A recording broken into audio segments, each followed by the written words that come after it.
Selamat datang di spektroskopi inframerah. Di materi kali ini kita akan belajar tentang aturan seleksi spektroskopi inframerah, jenis-jenis vibrasi dalam spektroskopi inframerah, terbentuknya peta absorpsi spektroskopi inframerah, menghitung bilangan gugus fungsi pada suatu spektroskopi inframerah, dan yang terakhir adalah aplikasi spektrofotometer inframerah untuk kualitatif dan kuantitatif senyawa obat.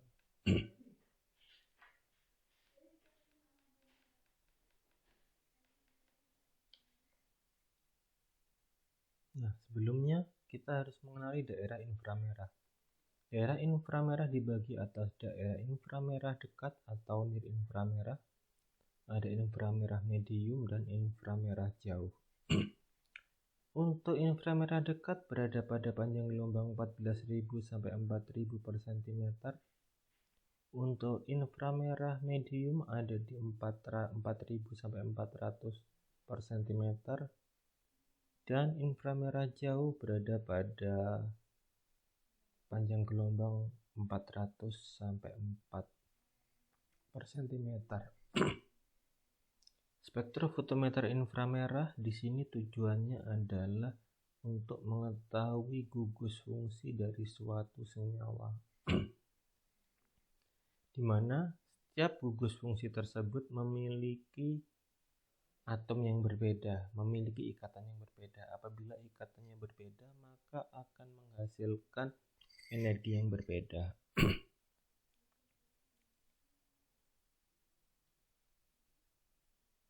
Untuk spektrum dari inframerah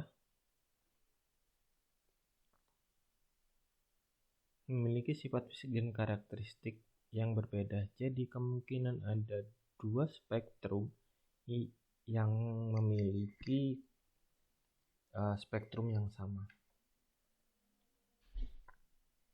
Lalu dalam spektroskopi inframerah kita kenal dengan istilah spektroskopi. Spektroskopi itu adalah studi tentang interaksi antara materi dengan spektrum elektromagnetik. Di sini yang kita kenal dengan nama RAM, radio elektromagnetik. Apabila ditembakkan pada suatu materi, maka akan terjadi interaksi. Radiasi elektromagnetik akan menampilkan sifat-sifat partikel dan gelombang tersebut. Komponen partikel itu disebut foton. Energi komponen adalah sebuah foton sebanding dengan frekuensi. Sehingga energi suatu foton adalah komponen dibandingkan dengan frekuensi, di mana H adalah konstanta Planck dan V adalah frekuensi yang satuannya Hertz atau per second. Foton berarti partikel kecil yang tidak bermassa yang terisi dari paket gelombang kecil dari radiasi elektromagnetik.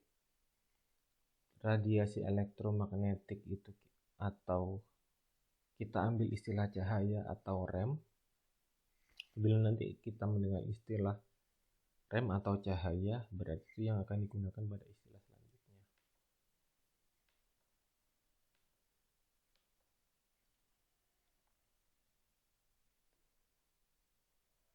Pada spektrofotometer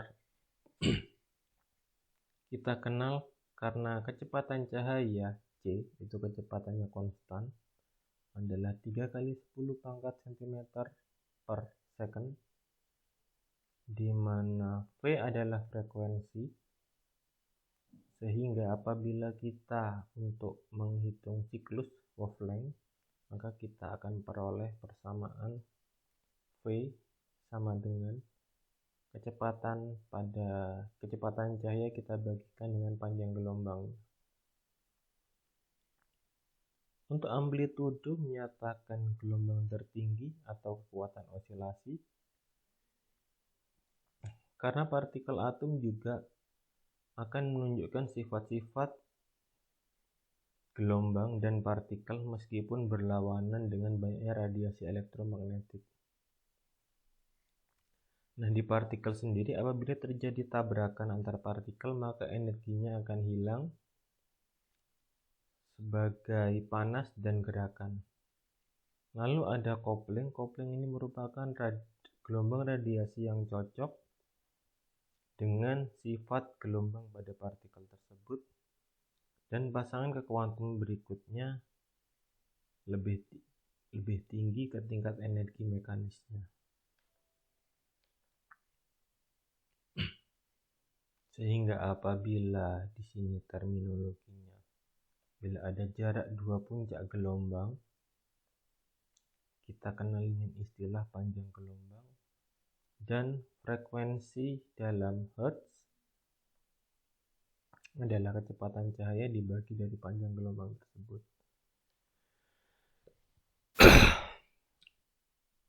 Untuk spektroskopi IR,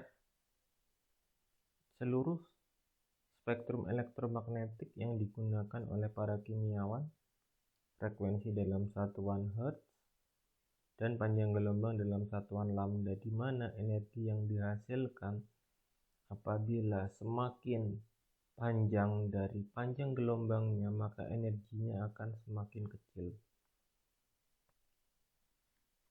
Nah, contohnya kalau sinar gamma yang digunakan untuk eksitasi nuklir atau eksitasi inti sel biasanya digunakan untuk sterilisasi alat, dan ini yang menyebabkan mutasi pada hulk. Untuk sinar X biasanya digunakan untuk pemeriksaan di bandara, atau kalau misalkan kita lihat film di sini kita bisa lihat film Superman. Lalu ada sinar UV dan sinar visible yang kita gunakan pada spektrofotometer UV vis dan fluoresen.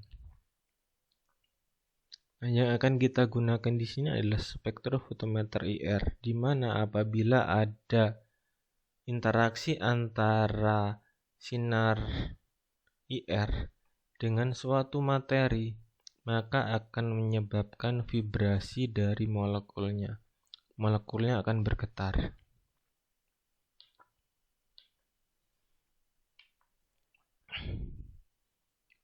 Nah, bilangan gelombang ini adalah panjang gelombang yang diukur sebagai bilangan gelombang, di mana untuk bilangan gelombang satuannya adalah 1 per panjang gelombang dalam sentimeter. Jadi nanti kalian kalau melihat spektra IR itu satuannya 1 per sentimeter atau sentimeter pangkat min 1. Daerah infrared, ada daerah infrared dekat, tengah, dan jauh.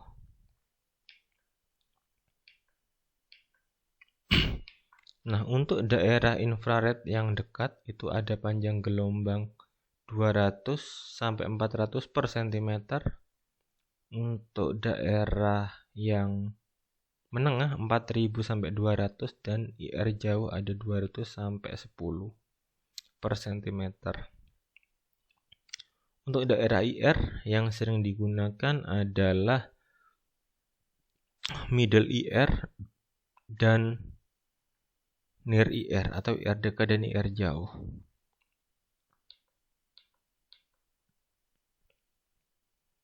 Nah, seperti yang kita ketahui, dalam tiap atom dia memiliki tingkat energi kuantum mekanik. Yang diamati adalah getaran dari molekul atau molekul vibrasi.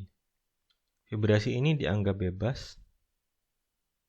Contohnya ada suatu ikatan kovalen di mana ada dua atom dengan panjang tertentu yang merupakan harga rata-rata karena ikatan tersebut berperilaku seperti pegas.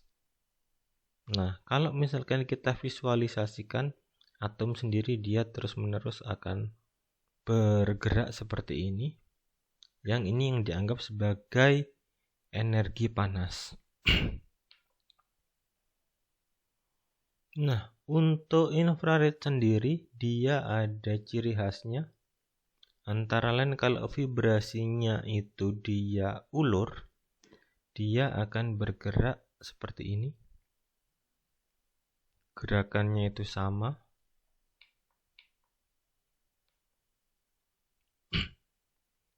Untuk ini biasanya merupakan senyawa simetrik.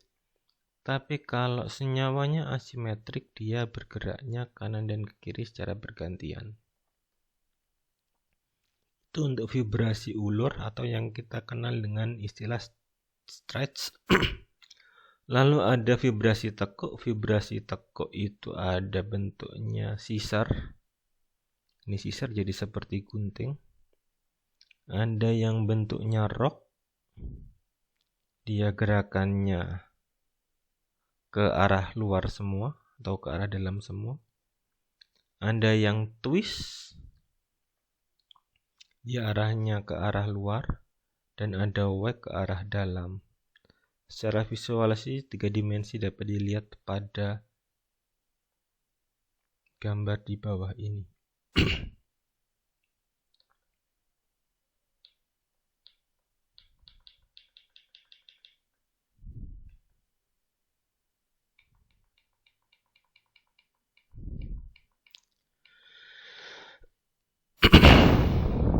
Nah, proses dalam spektrofotometer inframerah, bila ada suatu bilangan beriosilasi, artinya dia melakukan energi tersebut. Karena isolasi terjadi antara dua kutub dalam molekul, maka akan dihasilkan tingkat radiasi elektromagnetik yang bervariasi. Semakin besar momen dipol suatu getaran, maka semakin intens pula medan elektromagnetik yang dihasilkan. Pada spektrofotometer inframerah, dia bila ada panjang gelombang suatu inframerah bertemu dengan suatu medan osilasi dari elektromagnetik, kalau frekuensinya sama, dia akan bergabung kedua gelombang tersebut dan dapat menyerap cahaya dari inframerah. Seperti yang kita ketahui tadi bahwa energi tersebut akan selalu bergerak, atom tersebut akan selalu bergerak, pergerakannya akan menghasilkan suatu energi. Nah, energinya tersebut akan ditembak oleh sinar IR, dan apabila panjang gelombangnya sama maka akan menghasilkan 2 kali amplitudo semula. Sehingga ini yang akan dibuat untuk karakteristik dari gugus fungsi tersebut. Contohnya gugus fungsi adalah gugus fungsi alkohol atau OH.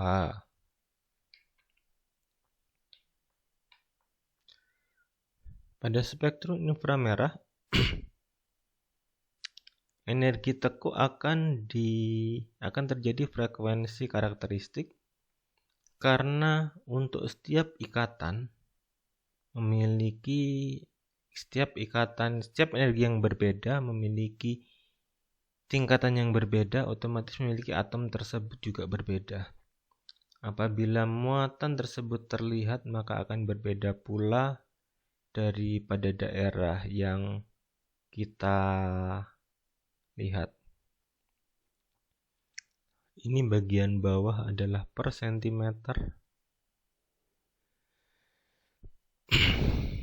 Sumbu Y itu adalah transmisi, persen transmisi pada daerah di mana elektromagnetik dari ikatan terjadi isolasi dan interaksi dengan cahaya inframerah, dan energi yang sama akan diabsorpsi. Apabila daerah tersebut tidak ada osilasi atau tidak ada kesamaan seperti ini, maka yang akan terjadi adalah dia tidak akan terbentuk ceruk atau jurang.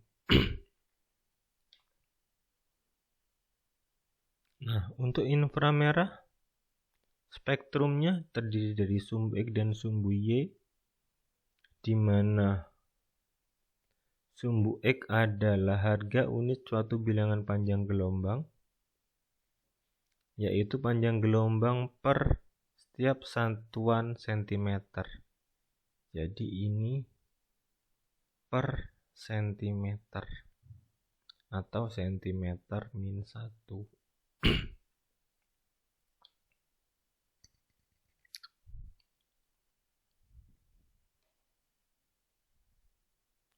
Spektrum inframerah dengan bilangan gelombang. Unit ini lebih disukai daripada panjang gelombang mikron karena bilangan yang terjadi akan secara langsung proporsional dengan energi sehingga transisi dapat diamati. Ini para kimiawan menyukainya, tapi orang fisika tidak suka. Frekuensi yang tinggi dan panjang gelombang yang tinggi akan setara dengan energi yang tinggi, sehingga panjang gelombang yang rendah memiliki energi yang lebih tinggi. Oleh sebab itu, untuk menyatakan angka yang lebih nyata daripada unit eksponensial dari fungsi frekuensi. Untuk spektrofotometer inframerah yang kita pakai di sini adalah daerah mid 400 sampai 4000 dan puncak distribusi Gaussian terhadap energi transisi rata-ratanya.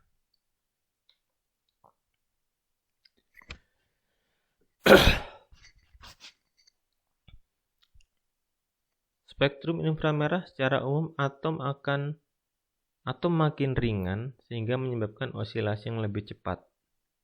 Apabila energinya lebih tinggi, hal ini berlaku untuk terutama atom CH, OH,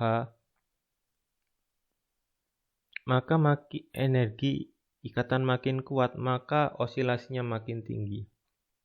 Oleh sebab itu, ikatan rangkap 3 lebih besar daripada ikatan rangkap 2 dan lebih besar daripada ikatan tunggal.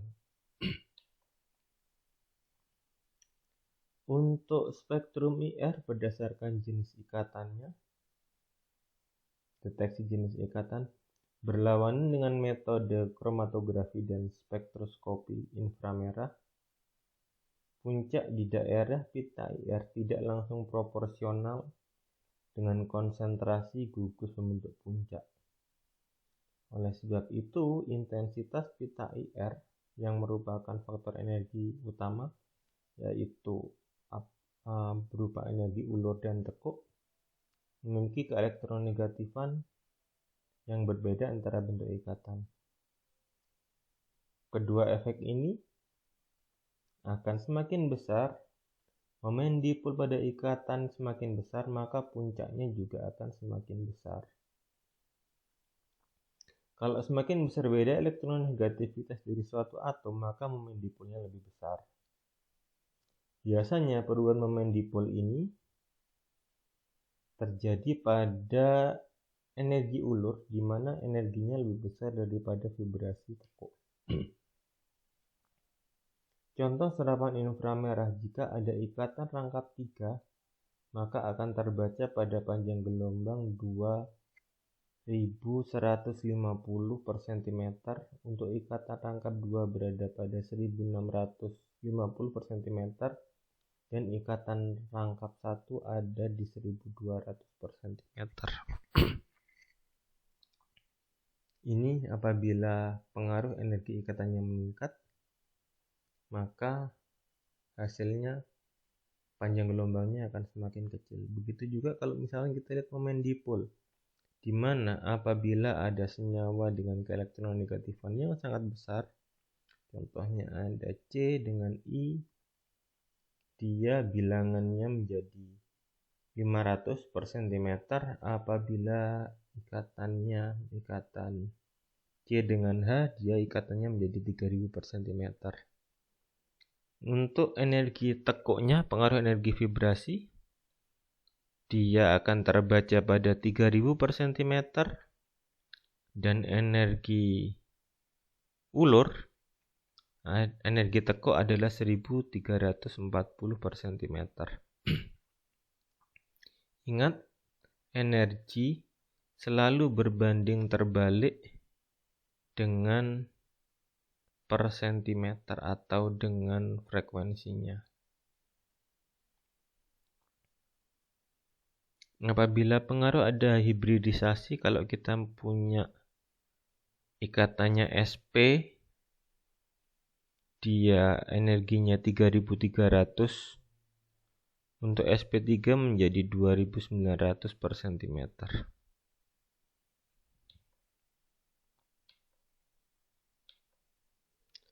Ini adalah contoh dari pengaruh antara vibrasi ulur simetris dan asimetris. Apabila dia simetris, sama-sama metil simetris, maka akan terbaca di 2872. Untuk ulur asimetris akan terbaca di 2962. Berarti antara A dan B, energinya di sini akan lebih banyak yang A. Hal ini juga bisa menunjukkan suatu kereaktivitasan suatu senyawa.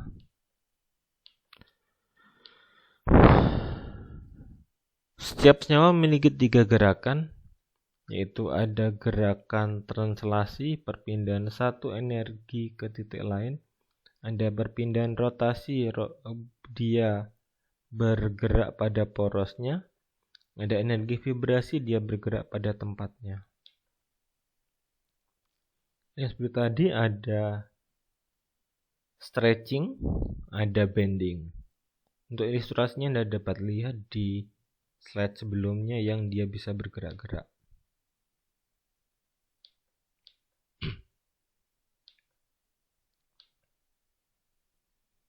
Nah, ini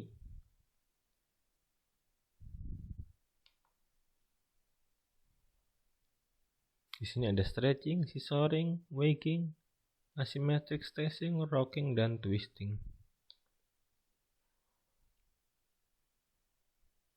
Untuk bilangan infrared sendiri, dia berada pada 10.000 per cm sampai 100 per cm, di mana akan dikonversikan menjadi getaran suatu energi.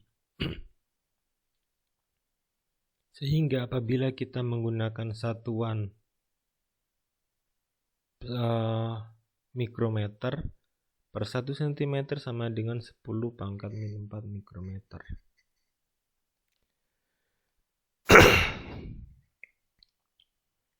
Oleh sebab itu, untuk frekuensi yang ingat, apabila kita menggunakan frekuensi, di sini dia akan berbanding ini. Kalau kita menggunakan bilangan panjang gelombang akan searah dengan frekuensi tapi berbanding terbalik dengan kecepatan cahaya. Oleh sebab itu, pada panjang gelombang kita bisa rumuskan 1/lambda sama dengan bilangan panjang gelombang tersebut. Jadi di sini ceritanya satuannya per sentimeter. Untuk intensitas dari cahaya IR yang kita ukur adalah transmitan. Nah, ini adalah hal-hal yang mempengaruhi dari pembacaan di IR. Antara lain adalah konjugasi, di mana apabila karena ada konjugasi, pengaruh resonansi dan efek konjugasi akan menurunkan energi pada ikatan rangkap 2 dan ikatan rangkap 3. Konjugasi juga akan menurunkan spektrum serapan IR. Ini teramati untuk gugus karbonil, sehingga konjugasi akan memberikan kontribusi kuat pada efek resonansi. Pengaruh umumnya kecil kecuali bila tergabung dalam kontributor resonansi. Efek sterik, senyawa yang sterik itu biasanya tidak digunakan pada IR kecuali bila ada yang menurunkan ikatan pi sehingga menghalangi terjadinya overlap antar orbital sehingga resonansi dari orbital tersebut menjadi satu bidang. Dalam kasus ini, metil dan struktur kanan menyebabkan energi gus karbonil sedikit keluar bidang sehingga akan menghalangi resonansi. Apabila terjadi ini, kemungkinan yang terbaca hanya satu gugus. Fenomena ini bisa menutup dari gugus yang lain, tapi fenomena ini sangat jarang. Efek tegangan dari sudut. Apabila terjadi perubahan sudut yang dipaksakan karena adanya tegangan energi cincin, akan menyebabkan perubahan kecil pada energi hibridisasi. Akibatnya dia akan mempengaruhi energi ikatan. Saya ambil contoh. Ini dia energinya jadi 1705, dan untuk senyawa yang sudutnya menjadi lebih kecil menjadi 1875. Karena ikatan sudut mengecil, maka karbon menjadi lebih elektronegatif. Karena hal tersebut menyebabkan kurang dari hibridisasi ikatan sp.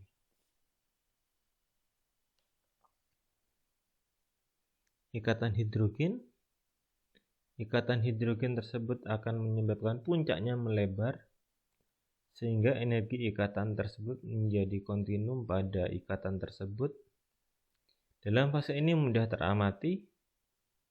Dalam fase gas, di mana efek ini akan menghilang sebagai pengganti efek dari sterik, puncak tampil setajam dari puncak IR yang lain. Contohnya pada spektrum gas butanol, di mana tidak terjadi ikatan. Nah, kalau misalnya yang tersier butanol, Anda di sini lihat ada yang terlihat karena apabila dalam bentuk gas, maka efek ini akan menghilang.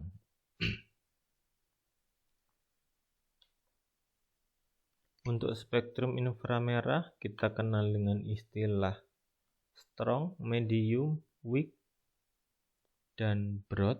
Broad itu melebar. Kalau strong itu transmitannya antara 0 sampai 35. Untuk yang sedang itu ada 75 sampai 35%. Untuk yang pendek transmitannya adalah 90 sampai 75%.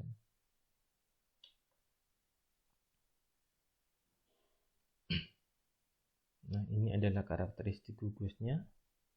Apabila ada bentukan seperti ini, berarti dia bentukannya broad, sehingga transmitannya ada di sekitar 60%, di mana 60% di sini masih merupakan puncak sedang atau medium.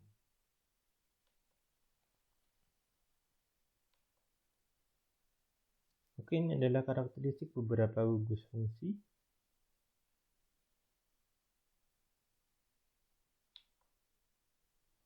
Nah, selanjutnya adalah penggunaan FTIR, Fourier transform inframerah dan chemometrik. Di sini digunakan untuk deteksi dari analisis lemak babi dalam minyak sawit. Penelitian ini dilakukan di Universitas Jember. Nah, dari spektrum antara lemak babi dengan minyak sawit terdapat perbedaan pada daerah 3007 per cm. Lalu daerah tersebut kita buat kurva kalibrasinya sehingga didapatkan persamaan dengan nilai rata-rata dengan nilai koefisien determinasi 0,995. Ingat, ada R, koefisien korelasi dan koefisien determinasi. Nah, ini adalah hasil dari prediksinya. Dari hasil tersebut kita hitung ternyata ya semua sampel tidak mengandung lemak babi kecuali yang ditandai tersebut dan sampel tersebut berlabel mengandung minyak babi. Oke, terima kasih.